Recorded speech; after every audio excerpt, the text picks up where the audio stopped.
Hello, everyone, and welcome back to a brand new school year and another edition of Chapter 1 Read Aloud. Today, in honor of the 20th anniversary of 9/11, I will be reading you an excerpt from the Alan Gratz novel titled Ground Zero.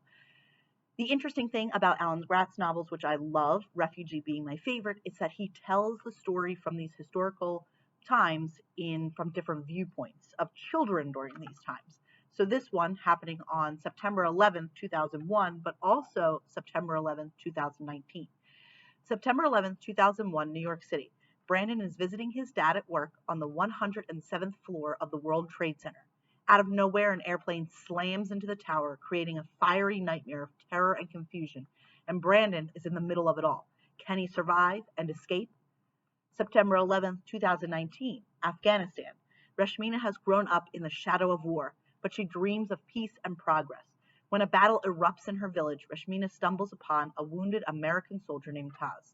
Should she help Taz and put herself and her family in mortal danger? 2 kids, one devastating day, nothing will ever be the same. So again, it talks about these 2 different viewpoints all throughout the book, 2 different time periods, but their stories are connected in some way, and you find out as you read along the story. So here it is, Chapter 1. This one is from Brandon's point of view, How We Survive. Brandon Chavez was in trouble. He should have been in school this morning, taking his seat by his window and sharing a new skateboarding magazine with his friends. Instead, he sat next to his dad on a crowded subway train headed from Brooklyn to Manhattan. Brandon wasn't allowed to go to school today. He was suspended. Shoom! Brandon jumped as the train burst from its underground tunnel into the full light of day for its climb to the Manhattan Bridge. It was a bright blue, clear September morning, and he squinted from the sudden sun. Beside him, his father folded up the newspaper he'd been reading. Okay, Brandon, when are we going to talk about this? Brandon didn't want to talk about getting suspended. He hadn't talked during dinner last night, or at breakfast this morning, or while he and his dad had waited for the subway. Now Brandon could feel the silence, like an invisible thing that had squeezed in between them on the seat was pushing them apart. His dad turned to face him. Leo Chavez wasn't a big man, but he had a stocky chest and strong arms. Brandon thought he would have made a good professional wrestler. There was a quiet power in his dad, and Brandon could feel that power directed at him now. I get a call at work from your school, and I'm thinking, is Brandon sick? Did he crack his head open again doing stunts on the playground? His dad said, but no. They're calling to tell me my son punched another kid in the nose. He deserved it, Brandon said. All his anger and frustration from yesterday came flooding back as he turned to his father. Cedric brought those Wolverine gloves to school, like from X-Men movie, and Stuart Pendleton stole them and wouldn't give them back. So you punched Stuart in the nose? He wasn't going to give them back. What was I supposed to do? Brandon's dad sighed. I don't know, Brandon. Talk to them? Tell a teacher or something? Talk to him? You couldn't talk to a bully like Stuart Pendleton, and telling a teacher might have gotten Cedric his gloves back, but Stuart would have just beaten Brandon up later for tattling. You don't understand, Brandon told his dad. I understand enough to know that punching him wasn't the answer, his dad said, and the principal told me that this other boy you were trying to help, his toy got broken in the fight. Brandon brightened. He had a plan to fix that part, at least. But before he could explain, his dad kept talking. I had to leave work early yesterday, Brandon. You know, we can't afford me to miss any hours. Things are tight enough as they are. Brandon nodded and stared out the train window. That was why he was going into work with his dad this morning. Brandon's father couldn't take a sick day, and there was nobody else to stay home with him and watch him. The Q train rattled up onto the Manhattan Bridge, and Brandon saw the World Trade Center in the distance. It was hard to miss. The gray rectangular twin towers stood more than twice as tall as the other skyscrapers around them at the southern end of Manhattan. The 2 towers were almost identical, except for the huge red and white antenna on the roof of the North Tower. That was where Brandon's dad worked. He was a kitchen manager at a restaurant called Windows on the World, at the very top of the North Tower on the 107th floor. Brandon, what do we say about us, about you and me? His dad asked. Brandon gave the answer that had been drilled into him since his mother had died from cancer 5 years ago, when he was only 4. We're a team, he said. We're a team, his dad repeated. That's why we've always said, this is how we survive, right? Together. It's you and me against the world. But you shut me out of this one, and you let down the team.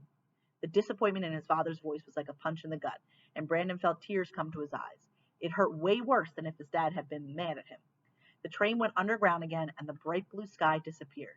After a quick transfer to the R train, Brandon and his dad got off at their stop. They climbed the subway stairs into the underground mall below the World Trade Center plaza. The mall was already packed by 8:15 a.m., with long breakfast lines at Au Bon Pain and Coffee Station. Brandon trailed along beside his dad, lost in thought. He wished he could have a do-over, go back in time and make a different decision. But even if he could go back, what would he do differently? Stuart Pendleton deserved to get punched in the nose. I still don't think I should have been suspended, Brandon told his dad as they cut through the bustling crowd. 5 subway lines and then the PATH train from New Jersey all stopped at stations below the mall, and 3 different exits led up to Manhattan streets. So, you think you can just go around punching people you don't like? His dad asked. If they're bullies, yes, Brandon said. They turned left at the Warner Brothers store with its big statues of Daffy Duck and Bugs Bunny, but he hardly noticed them today. There are rules, Brandon, his dad said as he headed for the escalators at the far end of the mall. You punch somebody, you get suspended, no matter why you did it. Your actions have to have consequences. If they didn't, you'd be the bully. Brandon couldn't believe what he was hearing. Him? A bully? That's what a bully is, his dad said. Somebody who pushes people around and never gets in trouble for it. Brandon frowned as he and his dad got on the escalator. He wasn't the bully here. Stuart Pendleton was the bully. Brandon suddenly remembered his plan, the one for making things right with Cedric. They hadn't passed the Sam Goody store, but Brandon knew there was one here in the mall. He closed his eyes and went through the layout in his head. Back down to the J. Crew store, then right past the Hallmark store and the Bath and Body Works. Yes, that's where the Sam Goody was, with its CDs and DVDs and toys like the Wolverine claws he'd broken. Brandon patted the wad of dollars and change he'd stuffed in his pocket of his jeans before leaving home. While his dad was working in the restaurant at the top of the tower, Brandon would come back downstairs, buy a pair of Wolverine gloves for Cedric, and, whoa, look out! Brandon turned. A black man in a double-breasted suit with a shaved head and a beard stood behind them on an escalator, trying to juggle a briefcase, a folded-up newspaper, and a cardboard drink holder carrying 3 steaming cups of coffee. He was about to drop at least one thing, if not everything, and the drooping drink holder looked like it was going to be the first to go. Brandon caught the edge of the cardboard tray before it toppled over, and his dad quickly grabbed hold of the briefcase. Whew, thank you, the businessman said. It almost turned into a very bad day for all of us. Brandon and his dad helped the man rearrange his things, and they parted ways at the top of the escalator. In the lobby of the North Tower of the World Trade Center, Brandon stood for a second and stared. He'd been there many times before, but the size of the place always surprised him. The lobby was as wide as 4 tractor-trailers parked end to end, and so tall you could stack them 3 high and still not hit the ceiling. Up above, there was a wraparound mezzanine where a second floor would have been, leaving the space open and airy. Sunlight bounced off the windows of the smaller buildings across the street and made the North Tower's lobby glow.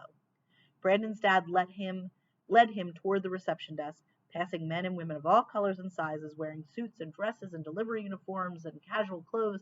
Brandon's dad had once told him that more than 25,000 people worked in the North Tower alone.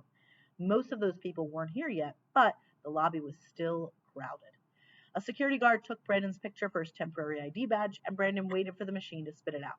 I took him to the nurse's station, Brandon said. His dad frowned down at him. Who took to what nurse's station? Stuart Pendleton, Brandon said. The boy I hit. Brandon wanted his dad to understand he wasn't a bully, that he wasn't some mean kid who went around punching other people without feeling bad about it. Once I saw his nose was bleeding, I helped him up and took him to the nurse's station. Brandon's dad sighed. That's nice, Brandon, but did you ever stop to think that maybe you shouldn't have given the boy a bloody nose to begin with? Here you go, kid, the security guard said, handing Brandon his temporary ID card. Brandon stared at the picture of himself. Dark, messy hair, brown skin, and high cheekbones like his dad, a slight upturned nose and blue eyes like his mom. His name, Brandon Chavez, was printed beneath the picture along with the date, September 11, 2001. Come on, said Brandon's dad. Let's go upstairs.